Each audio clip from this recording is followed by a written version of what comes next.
Hello student, कैसे हैं आप सभी लोग। आई होप कि आप सभी लोग अच्छे होंगे और अपनी प्रिपरेशन को काफ़ी अच्छी तरीके से कर रहे होंगे। तो फिर आज की क्लास में आप सभी का स्वागत है, क्योंकि आज की क्लास काफ़ी इंपॉर्टेंट होने वाली है, जिसमें हम लोग बात करेंगे DSSB और सुपर टेट के बारे में। इसके बारे में जितनी भी जानकारियाँ हैं हम लोग सभी उसको देखने की कोशिश करेंगे। एग्ज़ाम पैटर्न क्या रहने वाला है, सिलेबस क्या रहने वाला है और एलिजिबिलिटी क्राइटेरिया क्या रहने वाली है, हम लोग एक एक करके सब पे बात करेंगे। चलिए फिर देर ना करते हुए वीडियो को शुरू करते हैं और सबसे पहले हम देखते हैं कि DSSB की क्राइटेरिया और एलिजिबिलिटी क्या क्या है। देखिए, अगर हम DSSB में पीआरटी की बात करें, जो पीआरटी का हमारा है, अगर हम लोग उसकी बात करें तो जो एलिजिबिलिटी उसकी होती है वो होती है कि आप 12th पास रहो विथ 50%। 12th में आपके 50% मार्क्स होने चाहिए। साथ ही में आपका डिप्लोमा, DLED, BLED और BEd कोई भी टीचिंग संबंधित आपकी जो सर्टिफिकेट है वो आपके पास रहनी चाहिए। साथ में ही आपको जो सीटेड पेपर फर्स्ट है वो भी आपका क्लियर रहना चाहिए। देखिए, जो जनरल जो कैंडिडेट होते हैं इसमें 90 नंबर चाहिए होता है उन लोग को फॉर्म भरने के लिए DSSB का। वहीं अगर ओबीसी की बात करें तो ओबीसी के लिए 2 क्राइटेरिया होते हैं। जो दिल्ली के निवासी होते हैं उनके लिए 82 होता है और जो अदर स्टेट वाले होते हैं उनके लिए 90 नंबर होता है। वहीं अगर ST SC की बात करें तो उनके लिए 82 नंबर होता है। तो ये तो आपका हो गया एलिजिबिलिटी के क्या क्या होते हैं। आगे हम लोग सिलेबस की बात करें तो देखिए, सिलेबस जो होता है आपका 5 भागों में डिवाइड होता है। पहला जो हमारा पार्ट होता है वो होता है जनरल अवेयरनेस की, जो कि 20 मार्क्स के होते हैं। दूसरा हमारा होता है general intelligence and reasoning ability की, वो भी 20 मार्क्स का होता है। इसमें जितने भी क्वेश्चन होते हैं सभी 1 मार्क्स के होते हैं। अगला आपका है मैथमेटिकल एंड न्यूमेरिकल एबिलिटी, वो भी 20 मार्क्स के आपके होते हैं। फिर आपका हिंदी लैंग्वेज हो गया, वो भी 20। और फिर आपका इंग्लिश लैंग्वेज हो गया, वो भी 20। तो ये जो 20 मार्क्स के हैं 5 पार्ट, उसमें आपको टोटल ऑल ओवर मिला कर के कट ऑफ क्लियर करना ही पड़ेगा। दूसरा हमारा है सब्जेक्ट से, जो कि 100 मार्क्स के होते हैं सब्जेक्ट वाले। और अगर पूरे को ऐड कर दें तो जो हमारा क्वेश्चन पेपर होता है वो 200 मार्क्स के होते हैं। तो ये तो आपका हो गया DSSB के बारे में कि क्या क्या सिलेबस होते हैं, क्या क्या क्राइटेरिया होता है। देखिए, अगर हम लोग सिलेबस को अगर खोल के बात करें कि सिलेबस के अंदर क्या क्या रहता है, तो जनरल इंटेलिजेंसी में आपका coding, decoding, blood relation, syllogisms, analogy, alphabets and other चीज़ें होती हैं। वहीं अगर हम लोग हिंदी की बात करें तो हिंदी में संज्ञा, सर्वनाम, विशेषण, क्रिया विशेषण, या बोल सकते हैं हम लोग कि ग्रामर पोर्शन रहता है। वहीं अगर मैथमेटिक्स की बात करें तो उसमें simplification, number series, mixture, allegation, data interpretation and ऐसे ही प्रॉफिट एंड लॉस होता है। तो जितने भी चीज़ें हैं आप लोगों ने KVS और CTET में पढ़ा हुआ है, बस आपको अच्छी तरीके से पढ़ना उसको होगा।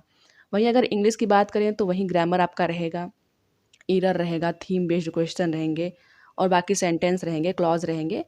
अगला आपका जनरल अवेयरनेस की बात करें तो national current affair, national organisation, important days क्या हैं, समिट कितने हुए हैं, कॉन्फ्रेंस, अवार्ड, यही सब आपके पूछे जाने हैं। बुक्स हो गए, ऑथर हो गए।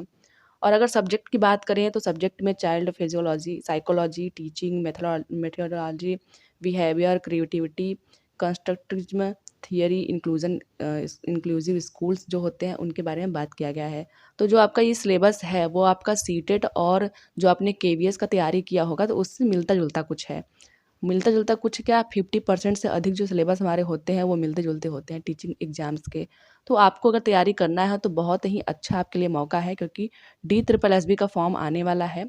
बहुत अगर लेट होगा तो 1 से 2 महीने के अंदर वो आ जाएगा। और अब तो एग्ज़ाम ऐसे ही हो रहे हैं कि पहले तो एग्ज़ाम का पता नहीं है, लेकिन जब आ रहा है तो हमें प्रिपरेशन करने के लिए टाइम नहीं मिल पा रहा है। तो जिन बच्चों को प्रिपरेशन करना है वो अभी से शुरू हो जाएँ। देखिए, आगे हम लोग बात करते हैं सुपर टेट की। तो जो एलिजिबिलिटी क्राइटेरिया उसकी प्राइमरी लेवल के लिए है, वहीं एलिजिबिलिटी क्राइटेरिया इसमें भी होती है। आपको 2 ईयर का DLED, BLED, डिप्लोमा कोई भी आपका सर्टिफिकेट रहना चाहिए, प्लस आपके पास यूपी टेट या फिर सीटेट फर्स्ट पेपर का एग्ज़ाम क्लियर होना चाहिए। वहीं अगर हम लोग आगे बात करते हैं, सिलेबस की बात करें तो इसमें भी हिंदी, अंग्रेजी और संस्कृत को मिला के 40 मार्क्स के होते हैं। और आपका साइंस जो है वो 10 मार्क्स का होता है, मैथ आपका 20 मार्क्स का होता है। वहीं अगर पर्यावरण और सामाजिक विज्ञान की बात करें तो वो भी 10 मार्क्स का होता है। टीचिंग की बात करें तो वो भी 10 मार्क्स का होता है। चाइल्ड साइकोलॉजी भी 10 मार्क्स का होता है। इसमें जितनी भी चीज़ें होती हैं वो 10-10 मार्क्स में या फिर 5-5 मार्क्स में होते हैं। जैसे करंट अफेयर आपका 30 मार्क्स का है, क्योंकि उसमें सामान्य विज्ञान भी है। प्लस आपका रीजनिंग वाला जो है पोर्शन 5 नंबर का है, कंप्यूटर आपका 5 नंबर का है। तो ऐसे मिला के आपका 150 मार्क्स के जो है पेपर होते हैं। तो आप ये देख सकते हो कि आपका DSSB हो गया, सुपर टेट हो गया, KVS आपका हो गया, सीटेट हो गया, इनके जो सिलेबस होते हैं वो लगभग मिलते जुलते रहते हैं। तो हम लोग क्या कर सकते हैं कि दोनों को कंबाइन करके अपनी प्रिपरेशन कर सकते हैं।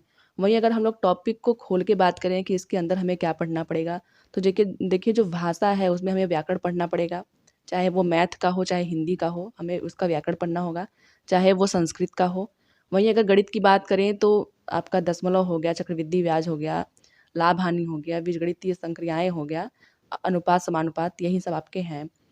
वहीं अगर आपकी बाकी हम लोग साइंस की बात करें, आपके प्रौद्योगिकी की बात करें, तार्किक ज्ञान की बात करें, तो आपका ये सिलेबस दिया हुआ है, आप इसको बहुत अच्छी तरीके से देख सकते हो कि क्या-क्या पूछा जाना है और कितने मार्क्स का पूछा जाना है, वो मैंने पहले ही आपको बता दिया है। तो आप लोग अपनी प्रिपरेशन काफ़ी अच्छी तरीके से कर सकते हो। आपने बहुत कुछ पढ़ लिया है, बस इनमें ये होता है कि जो इसके एग्ज़ाम का जो लेवल होता है, वो अलग-अलग होता है। जैसे जो डी ट्रिपल एसबी है, वो थोड़ा हाई लेवल में है।